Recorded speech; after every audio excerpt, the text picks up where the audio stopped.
Hey guys, how's it going? It's the Crypto Lark here. Today we're going to be doing our Bitcoin news roundup where we talk about all of the latest and most exciting news out of Bitcoin land. Before we get into all of those details, a quick shout out as always to everyone who has been hitting that like button, and of course everybody who has been subscribing to the channel. If not subscribed yet, button's just down there. Hit it up to stay up to date with all the latest in Bitcoin and cryptocurrency. And of course, this is not professional financial advice, guys. This is just a dude talking about cryptocurrencies on the internet. Let's get into it. Bitcoin, $9,814.80 at the time of recording. It seems as though Bitcoin is once again going to be testing that $10,000 barrier.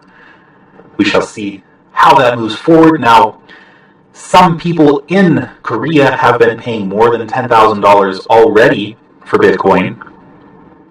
Now, most of the demand currently, as usual, coming out of Korea and Japan, although we do see some other big players really taking a lot of the market share here as well, but we do see a lot more division of the volume than we have in previous weeks. As a percentage of the total market, Bitcoin has gone down from recent highs of nearly 63% to around 53% of total market capitalization of all cryptocurrencies. Moving on to our first story, 300 billion is but a drop in the ocean. That 300 billion reference is to the total market capitalization of cryptocurrencies, which is now over $300 billion, having had an absolutely stellar rise throughout the year to being where we are now is amazing. I also tend to agree with Darren that Bitcoin is still a baby. We are still very far away from the potential of Bitcoin. So definitely exciting times to be listening to this news now and knowing that you're already involved with Bitcoin.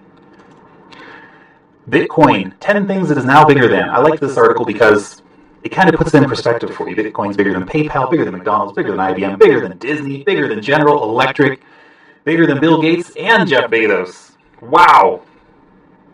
It's huge. Bigger than 135 of the world's 191 countries.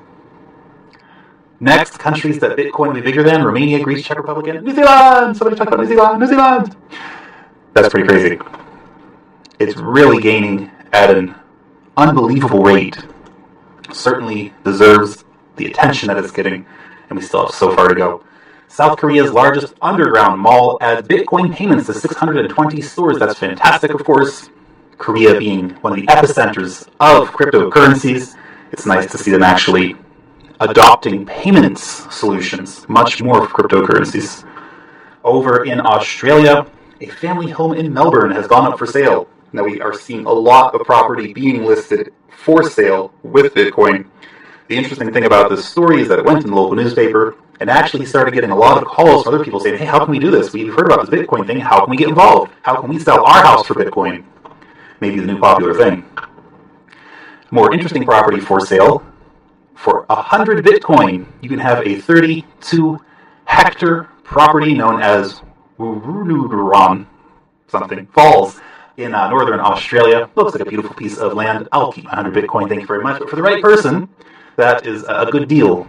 A good deal. Maybe I'll wait for the price of Bitcoin to go up and I'll get that for 2 Bitcoin in 5 years. Of course, that's always the potential to really lose out when buying something with Bitcoin. You just have to be okay with that. If you are going to spend Bitcoin to buy something, realize you've got this, you've traded an asset, and then that asset is going to continue to appreciate over time. Don't buy something that's going to depreciate immediately. Certainly property is a good investment to trade your Bitcoin for. This is an interesting story about a man who paid part of his dowry for his wife in Bitcoin. Cool. Well, that's a good investment of Bitcoin, I gotta say. Yeah, your dad demanded Bitcoin for you, honey. Well, I paid it because, you know what? I love you that much. I'm going to part with some of my Bitcoin for you, baby. That's amazing. Good on you, man. Congratulations. I really like this story from Paxful. They are funding 100 schools in Africa. Hashtag built Bitcoin. That is really exciting news. I reached out to the CEO over at Paxful. I really hope I can get him on for an interview. But I think that is a fantastic use of Bitcoin profits, bringing better things to the world, making the world a better place with Bitcoin. My hat off to those guys for spending their Bitcoin earnings in a really cool way. Moving on to security news. Zappo touts former military bunker in the Alps as a Bitcoin vault. They go into all the different security details about this, but this is their cold storage, essentially. It's really amazing to think that this is the extent that people are going to round-the-clock security, gates, and steel metal doors, and all these things. Obviously, they are handling lots of money, and it is incredibly important to make sure that they don't get robbed. Over in South Korea, a largest commercial bank is also testing a Bitcoin vault and wallet. Very interesting news as well. This will be a trend in the future, how to securely store your Bitcoin. Moving that service to someone else, moving that service to banks, potentially to large exchanges that have vaults, essentially. And of course, that will also be the new cyber theft of the future, actually breaking into these banks' vaults and stealing their Bitcoin.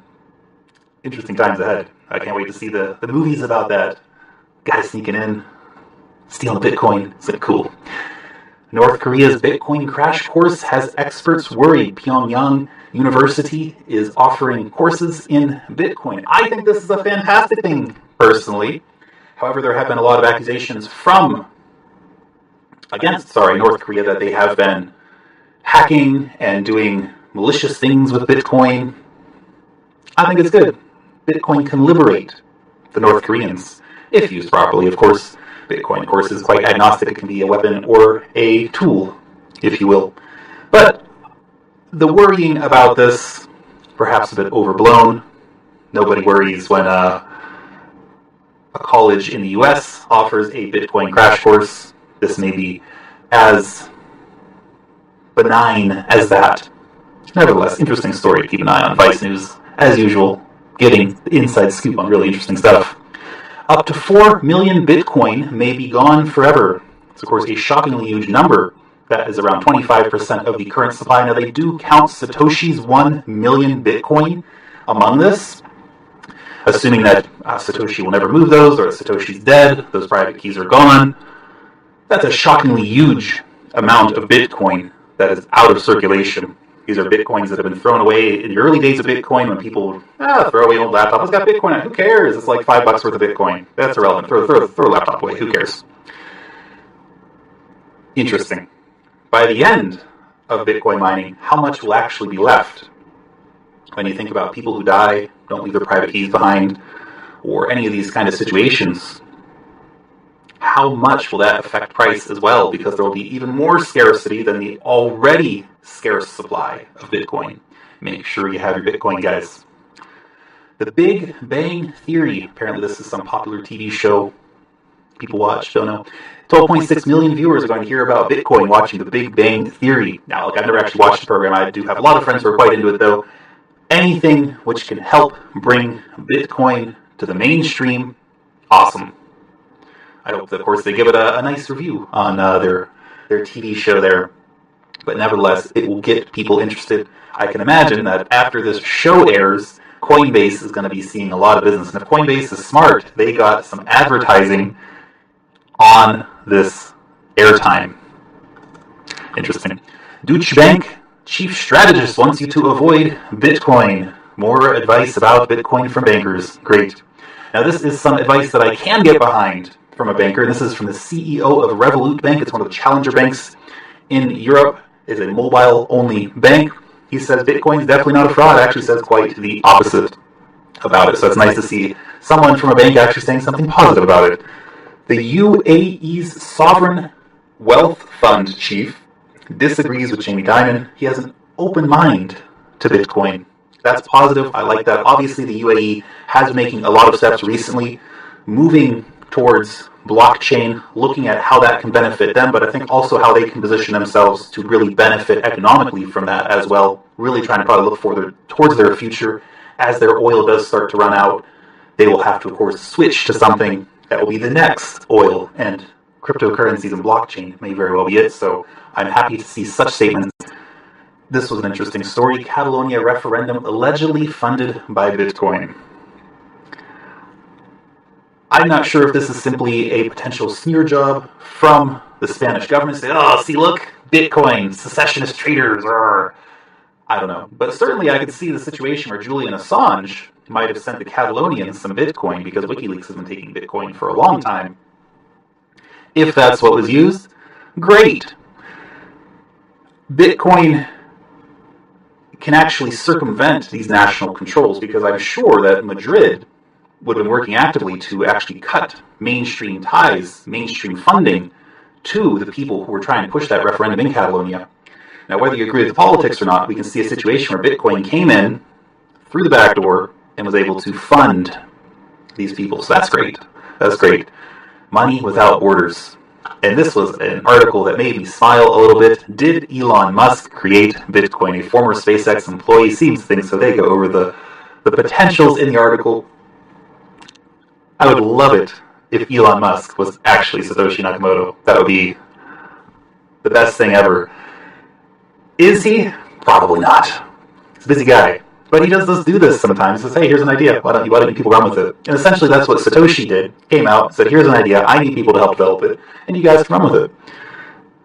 Nevertheless, the identity of Satoshi Nakamoto remains a mystery.